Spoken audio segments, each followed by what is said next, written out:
That I don't hear. That I hear is playing right now. So we can't, for whatever reason, we're not getting that out I think that's what he was talking. He said that last night. of that. Yeah. That's not right though. I We know. should be able to hear and I can fix it. I just can't do it right now. So he's got. What I'm saying is that he's going to need to know that we're not going to hear this. We're not going to hear out of it. But the people on the stream are going to hear.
I'm here with Coach Joe Austin. How are you today, Coach? I'm doing great, Chuck. How are you? I'm doing pretty well, Coach. Little bit hot in here, but you know that time of year, Well, late August, early you September. look good. You got the jacket, coat, you got the long sleeve I shirt. even got the matching tie with the God's love tie pin. Excellent. Next time wear a polo shirt. Okay, I probably will, and maybe shorts because I didn't realize we were going to Yeah. have this. So we wouldn't have needed these additional lights. I'm wearing shorts and nobody would know unless we just told them. Okay. Well, Coach, let's start off talking about your Southwestern University Pirates. Everybody knows that last year the fall season got canceled and moved to the spring, and it just was chaos. And as we get into the spring, you were in a lot of tight ball games, but didn't come out on top. So how did you use the spring to prepare for this fall? Well, against all odds, we were competitive, and it was a hard deal. We had a lot of restrictions, and there were restrictions across the NCAA. There were testing protocols, but Southwestern was as restrictive as anyone, probably more so than any team in our conference. And it was geared towards safety, but it made our job as players and coaches pretty difficult. We weren't able to have meetings. We weren't able to lift weights. We just kind of practiced as we could. We had to practice in small groups. Sometimes we had to practice in groups of 10, which is hard for football because you have to have 11 on the field at once. But again, against all odds, we were competitive, and I was really proud of the resilience of our bunch. And hopefully we picked up some good lessons. We were so much better at the end of spring football than we were in January because we had limited practice in the fall, and then we came in and we had a short training camp and we played. We actually had good spring ball after our season. We had all kinds of changes and cancellations in the season. When we finally got back and started to train, we got in much better shape during spring football. So I think we left on a really positive note. I think our players were really encouraged with how spring ball ended. And we got to do something. I mean, we got to play football. And I think the players were grateful for that. And, for Cal Lutheran, unfortunately, they did not get to participate in spring football. We'll talk about that later when we talk about Cal Lutheran. So how does this past spring compare to a typical off season in the spring for your club? Well, you had all the COVID things to begin with, the limitations on that, but there was a silver lining in that the NCAA threw out the typical playing season rules, and they just said you have a certain number of days all school year long, and you can use your days how you need to. So teams that played games allocated days to training and playing the games. Teams that weren't playing games allocated to practice. So we had a longer spring football season at the end than most people. There were teams in our conference that had a ton of training in the fall. They had less restrictions than we did. And then right at the end of their game season, they were done playing football. Whereas we, again, silver lining, we didn't get to do a whole lot during the fall. Got to do some. But at the end of our playing season, we hadn't trained a whole lot. We went almost every day from April till school ended in May. So for 5 weeks, we got after it. We were able to do a lot of training and a lot of practicing, and it really was beneficial. And so that's what I thought was a silver lining of the COVID year of football. What about the weight room? Was that affected by the change, the fact that you're playing games and you're going through a typical season type schedule versus an off-season schedule where you may get the weights a little harder in the off-season? Well, first of all, last year we really didn't get to lift weights. The players were allowed to go in there for about 20 minutes, and they didn't get to use any barbells. They picked a pair of dumbbells, and they had 2 rubber bands, and that's what they were allowed to use. And so we didn't get trained, and so we weren't as strong, we weren't as agile as our opponents. But things started to get a little bit more normal towards the end of spring ball. But now we're back. I mean, our school's done a great job. I know there's still some chaos going on, but we're walking that line of we have to get back to life, but we also have to be safe. So we're still working through some protocols, but we're back in the weight room. We're doing it safely. We're back at normal practices. We're doing it safely. We're not having full team meetings because the school has gathering limitations. So our team building is a little bit affected, but we're able to split into smaller groups. The running backs can get together, and the DBs can get together. And we couldn't do that last year. And so to be able to watch film and prepare, we're definitely going to be in a better place than we were. But don't get me wrong, we lost a lot of time. And we didn't lift weights while everyone else was lifting weights, and we didn't do a lot of things while other schools were doing things that they're able to do. One of the biggest challenges for us is going to be, and we'll talk next week when we go into our conference, all the schools that have grad schools are bringing back all their seniors. Right, because they didn't have to use year of eligibility. We don't have a grad school, so everyone but 2 of our are a year bigger and strong because they're not losing a single senior. So schools with grad school had a big advantage through the NCAA rules with COVID. Okay, let's talk a little bit about the ground attack. Last spring and this past spring, it didn't quite live up to Pirate standards. What can we expect from the offense on the ground with the loss of those seniors that you just mentioned and some younger running backs getting more carries? Last year was the transition period for our offense. We're trying to figure out who we were and what our strengths were. And I did talk about during the spring that our receiving core was really coming on. Austin Castilleja was second team all conference. To be all conference wide receiver in our league means you're elite in our nation. There are some dudes running around playing receiver in our conference. Eric Ovalle is one of our fifth-year seniors. He's had an injury-plagued career. He's really healthy now, and I can't wait to see him play a full season. I think he's an all-conference caliber player as well. On the outside, opposite of him is Ethan Powell, who came on as a sophomore, had a strong season. Adrian Garza started for us as a freshman. And then our depth behind that is really good.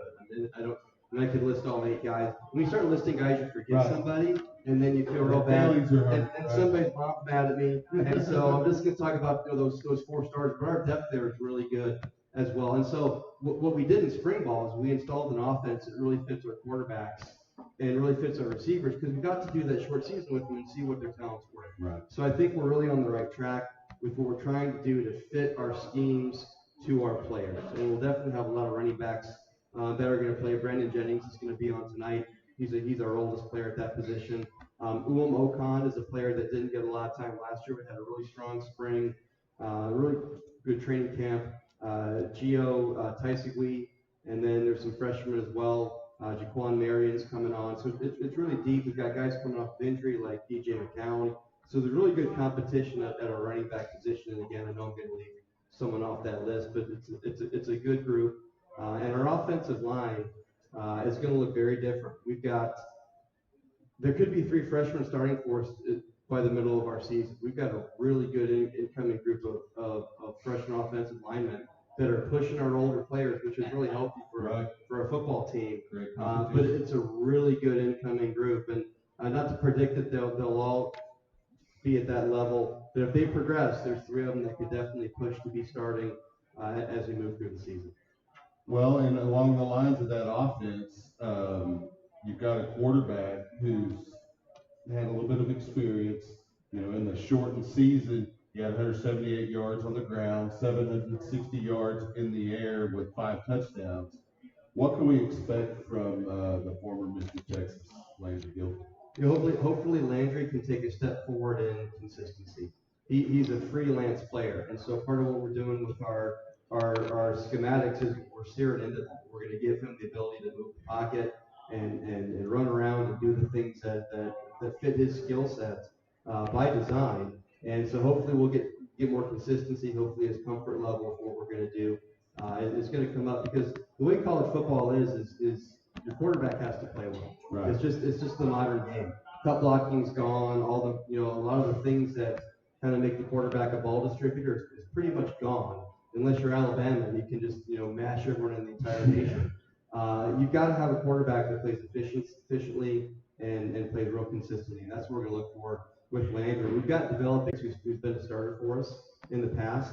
Damian Gomez, who's a sophomore, is really pushing and moving forward. And Joseph Lara, who overcame a knee injury last fall, did a great job rehabbing, is also in that mix. So we've got 4 guys, and there's some guys again pushing behind that are really gonna push our quarterback group and make sure that whoever's on the field is playing efficiently and is playing consistently. Well, and I know you're as the head coach, you're in every aspect of your team's approach to the game: offense, defense, special teams. Chuck, I know you like hang on offense. one second. Are y'all texting? My watch and my wrist is just going to hands. Are my family sending text messages? No video.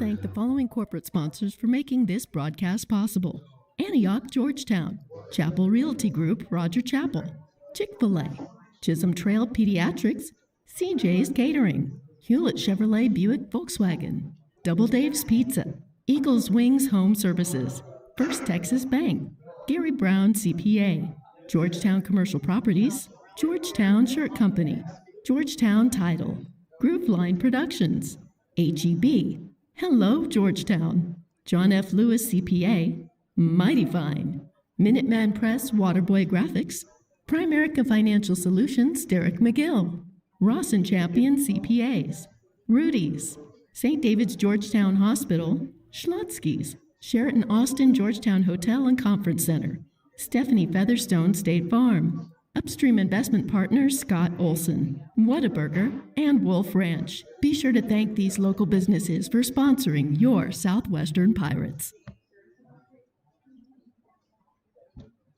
Welcome back to SU Football Weekly, presented by Sheraton Georgetown Austin Hotel and Convention Center. Looks like we got some video going. I'm here with BJ Jennings, the team captain for the Pirates. How are you, BJ?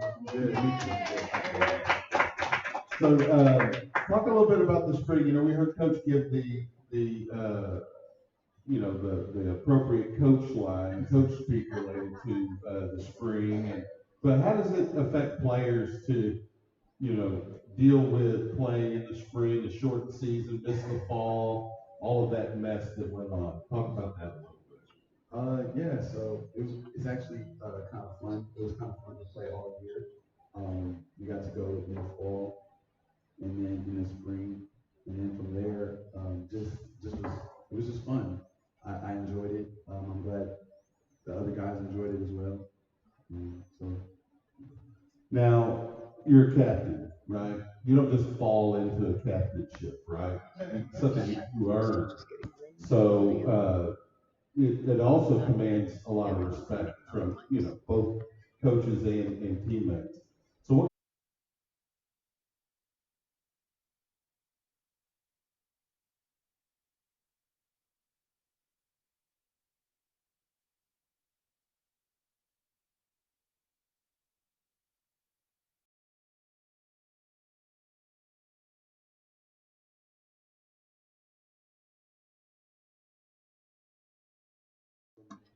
I've been here for a long time. right.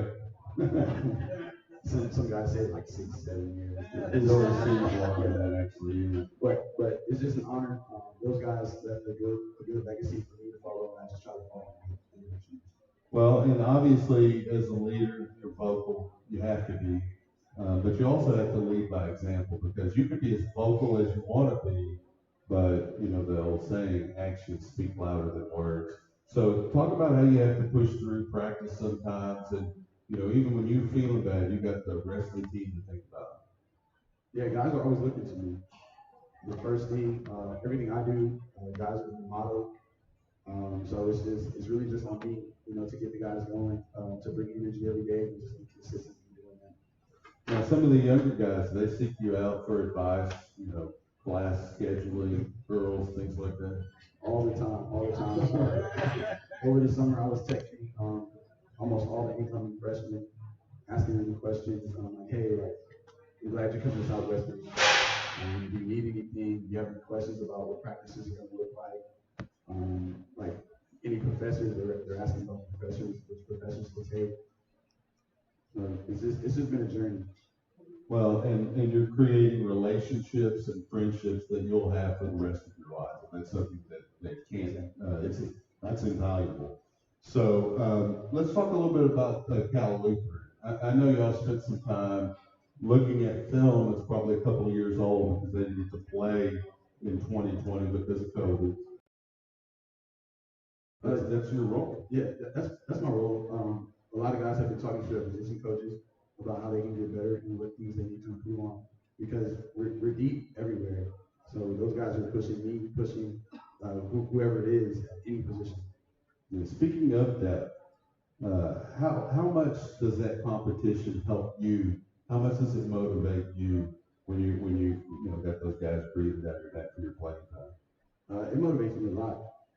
But also being one of the older guys, being a vet, I'm also very looking at the little things that sometimes the coaches miss, just to help them get better. For this program, next year, the year after, it could be the best it could be. Okay, so I'm going to be looking for you when we're traveling, by the way. So I'm going to be looking for you during the trip, and I'm going to be watching to check out that type of leadership that you're displaying. So let's talk a little bit less about football. Let's talk about your education here. You're going into your senior year. What is your major after this year? So I'm going into my 5th year, senior, my 9th semester here at Southwestern University. And honestly, it just started on my career in January, which is 2nd grade. So getting into teaching and coaching and mentoring, the younger generation. College coach? There's some interest there. There's some interest.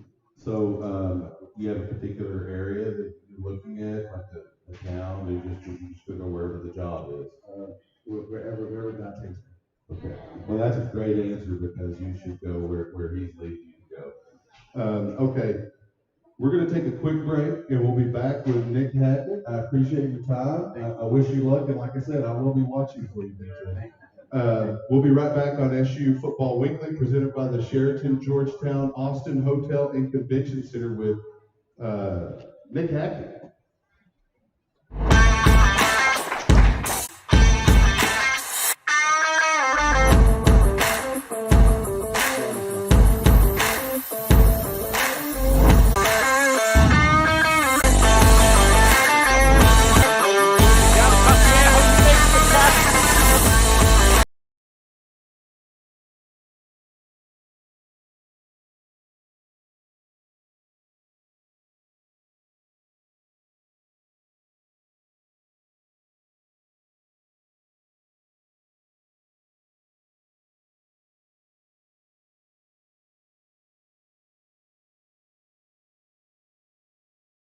This is not it, right?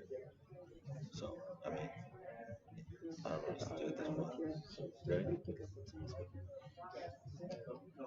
Thoughts on what it is expected of a captain with the Southwestern University Pirates, and what you can expect to do to lead these guys going into the season and throughout.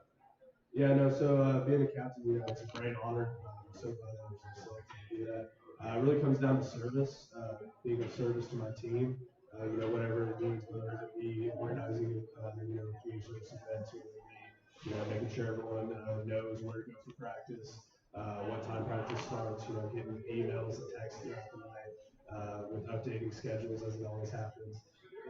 And it really just comes down to, I have an opportunity here to, do all the little things that maybe some of the other guys don't need to worry about before the game, during the game, and then get them motivated and go out there and get win. And it's a real opportunity to build some real life skills, because when you get into your normal job, which, whether you go on and play professionally somewhere, or, you just move into whatever your degree is in, you're going to find yourself a part of teams.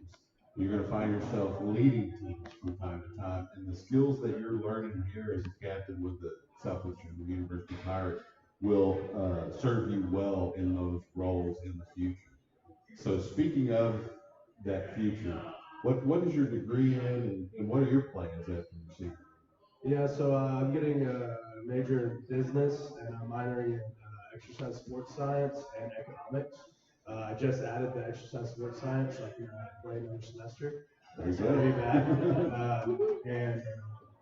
So my plans afterwards is I would like to coach at the collegiate level for a while, and then eventually move into more of like an athletic director, associate athletic director position. Those guys make big bucks. Yes, they do. Especially if you can get one of those big Division I schools. For sure. So, that's the goal. I'd like to do that. I'd like to stay around the area too.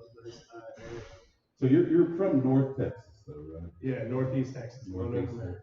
Okay, Lone Oak America. Yeah, that's what we call it. It's its own place. Yes. But you like it here, You want to stay here in Central Texas? Yeah, I plan on staying for quite a while and then eventually moving back to my hometown. You know, that tends to happen. There's always a tug back to your hometown. For sure. So I've tried to avoid mine, but I've never gotten further than 94 miles away from it. That's as far as I am right now. That's great. That is great. But it's easy. I can go back and I can see my mom. It takes me about an hour and 15 minutes. Perfect. Yeah, and it's far enough that I can have it. Yeah. So, okay, let's talk a little bit about going to California. As a captain, you know, you're going to have granted, it's a travel team of experienced guys, but you get a group of football players together, they're going to act up at some point. So, part of your role as a captain is to make sure that doesn't get out of hand, right? So, how are you going to deal with that on this long journey to 1,000 Oaks? Yeah, no, I mean, you know, we really look at it as a business trip. So a lot of guys are going to be locked in, focused probably the entire time. But, you know, there's probably going to be some other class crew, you know, deciding to venture off on their own, you know, get in their own headspace. But this year we've started with the Players Association. It's a group of guys, you know, that are leaders on our teams. And so, you know, it really comes down to, you know, I work with them, they work with me. And so we have a broad group of leaders. Okay. On our team. So you have like kind of your supervisor and some guys, some Yes. underlings. Okay. Well, Offense is going to be more than ready to take on that. For sure. don't forget about the special teams. Oh yeah, no, special teams. Will Hurst, Very important third of the game. Yeah, no, I don't even have to worry. I know Will Hurst will have it locked down back there. So Definitely on the punting category, and you kicked quite a few field goals as well last year. So, okay, well, I'm going to go on ahead and take a quick break, and we'll bring Coach back up here. I'm going to let you get over there and relax and be off the air for a little while. Good to meet you, Nick. I appreciate your time. And we'll be right back on SU Football Weekly, presented by Sheraton, Georgetown, Austin Hotel and Convention Center.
Georgetown Commercial Properties, Georgetown Shirt Company, Georgetown Travels, Freeform Productions, ATV, Hello Georgetown, Georgetown Real CPA, Minuteman Freshwater Developments, Premier Environmental License, Staff Begin, Monster Jacket, Campus, St.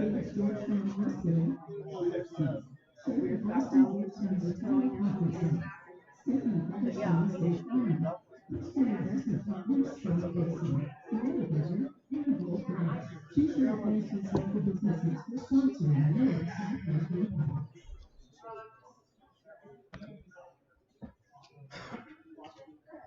Welcome back to SU Football Weekly, presented by the Sheraton Georgetown Austin Hotel and Convention Center. Coach, welcome back for our closing segment.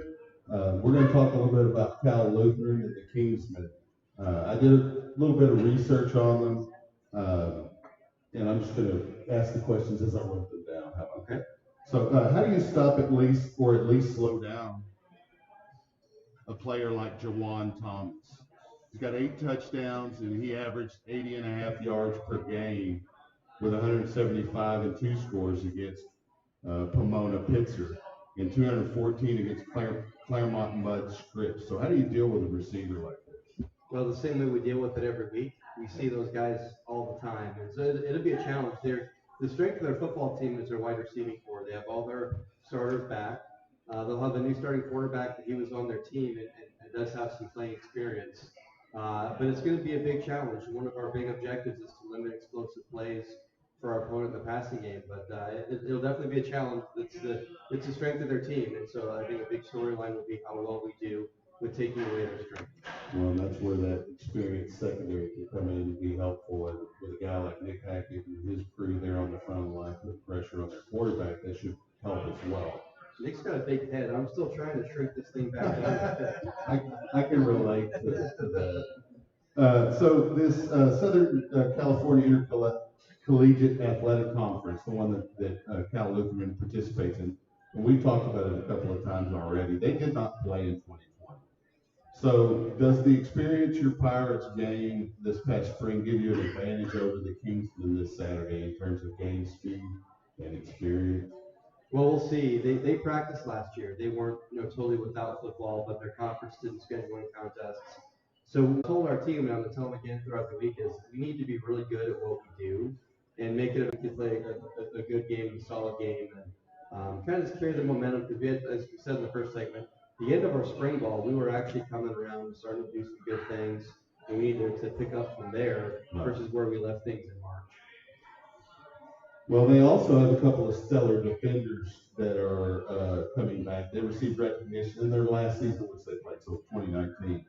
Defensive lineman Caleb Cashmere, he's got 36 tackles that year, averaged 3.5 tackles for loss per game, and he had 5.5 sacks. And their linebacker, maybe their best player defensively is Connor McDermott. He has 71 tackles and a sack. So how do you protect Gilpin and attack on the ground against this defense? Well, that's always a challenge, right? Is you have to be able to protect your quarterback and run the ball. We're going to be playing several different offensive linemen. We didn't really mention any of those linemen by names and guesses,